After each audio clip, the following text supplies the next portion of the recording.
Today's the day we're going to be planting seed, and I want to go through this thing with you step by step and show you exactly what I do when we actually put our seed down. Because this little food plot we have back here is so small, I don't need very much fertilizer, I don't need very much seed. I think you're going to be surprised at how little we actually need. But I've got everything I need. Got my leaf rake, I got a shovel, which I may or may not need, and I will need this, my come-along rake. It's a steel rake that we loosen the ground with. Those are the three biggest items I need. The other little tool I need is the little spreader. It's a little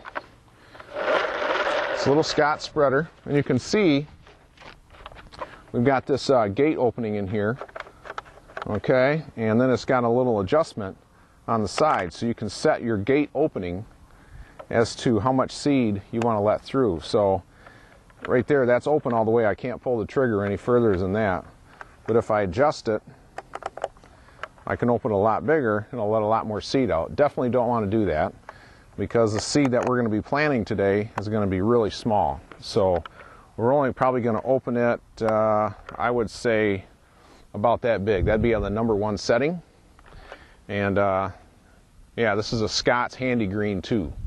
Works great, lightweight, nice little handle grip system. Just awesome for, you know, making little ambush food plots. So anyway, what I'm going to do is I picked up a bag of fertilizer. Now this is a 9-25-25. The 9 is the nitrogen, the 25 is the phosphorus, and the other 25 is potassium. We don't want a fertilizer with a high first number being nitrogen, because that just encourages weeds and grass to grow. We don't really want that. When I did my soil test, it said that I was lacking a little bit in my phosphorus and potassium. So that's why I want to go with something that's got bigger numbers on the second 2 digits. And my first one being a 9, it's very low nitrogen. It's about the only fertilizer I can find with a very low number like that. So we only need a little bit, and I'm not going to carry this whole bag out there. Just going to rip this thing open.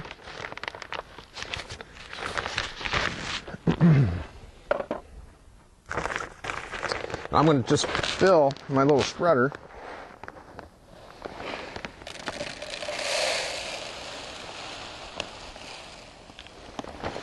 Like about so.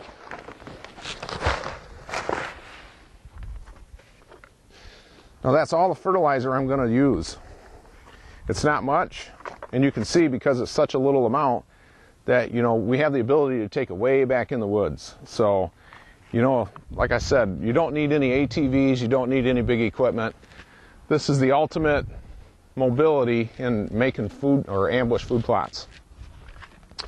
The other thing that I'm going to take is our seed. And you're not going to believe how much I'm going to need of this stuff. But as you can see, this seed is very small. Very small. It's got all kinds of brassicas in there. It's got some purple top turnips. There's clover. It's got some forage rape. And winter canola. There's biologic maximum in there. Let's see, purple top turnips. It's got some chicory and some falcata alfalfa. High quality stuff. This is called Michigan's Blend, and this is something that the QDMA put together with Ed Spinazzola. So all I'm going to do is I'm just going to take a little bit of this.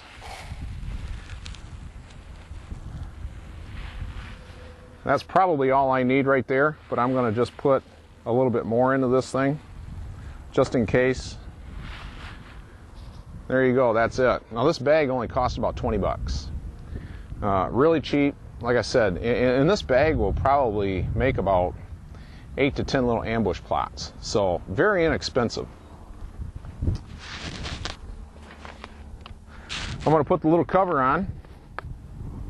Now I could have used a little quart-sized Ziploc bag, you know, and put it in there, but I forgot to take one with me, and I just happen to have this in the car, so I'm just going to use this thing. This way I don't lose it, I don't spill it on the way out there.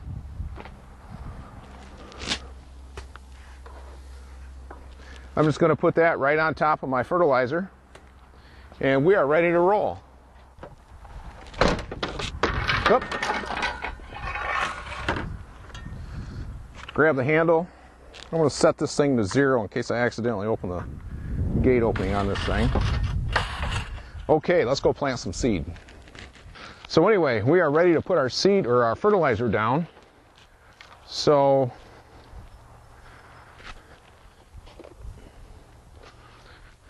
grab my little spreader. Got my fertilizer inside. Here's my trusty seed. Now, I've got this little gate opening here. It kind of regulates the amount of gap that you create when you pull the trigger to start spreading. Right now it's on 0, and I'm going to put it on about number, I think I'll put it on number 2. You can see this granules are, they're about average size fertilizer pellets. So anyway, I'm just going to go around and throw this stuff on.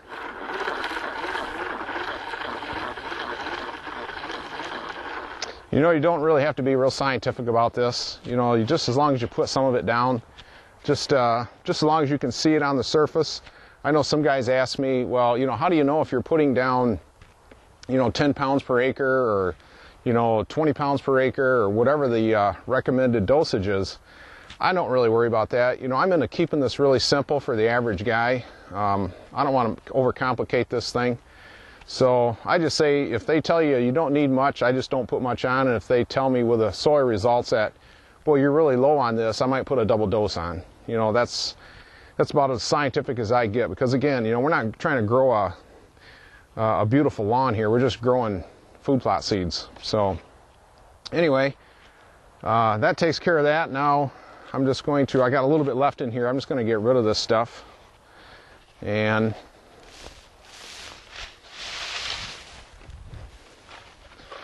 I always try and come out with a little bit more than not having enough, because it sure beats having to walk back to the vehicle.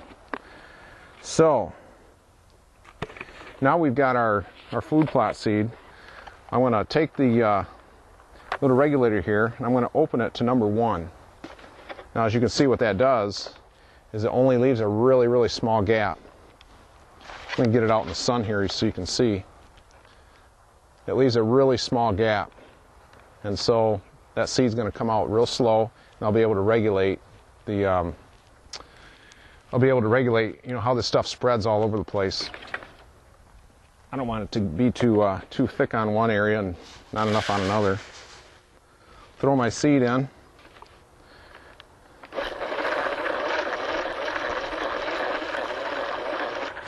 Okay, that's it. Now what we're going to do is, because this seed is laying right up on top,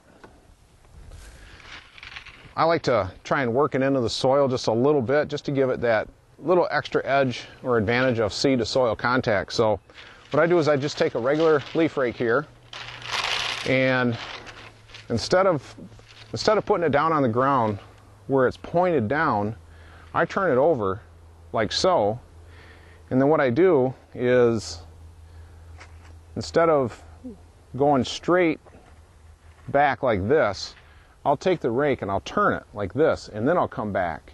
And as you can see, what's happening is it just turns over a little bit of that soil. Now here's the rule of thumb that you need to remember. If you're planting like oats, soybeans, peas, that type of thing, you're going to end up with really big seeds. These seeds are really, really big. Some can be, you know, 1/4 of an inch long.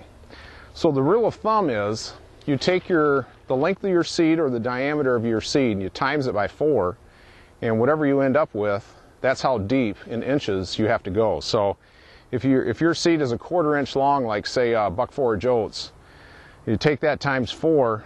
A 1/2 inch times 4 is 2 inches. You know, that seed's got to be in 2 inches deep. So We don't have anything like that. We just got those little round brassica seeds. So you could basically almost just leave it laying right on the surface, because since it's going to rain tomorrow, that rain will just drive it in, and it makes for a great cultipacker. So just something to remember. But I'm just going to go over this stuff and just kind of lightly cover the seed. And I would say that in about 5 to 7 days, we're going to already have sprouts coming up. That'll put us into about middle of August, and it'll just continue to grow. Anyway, I think we're about wrapped up here.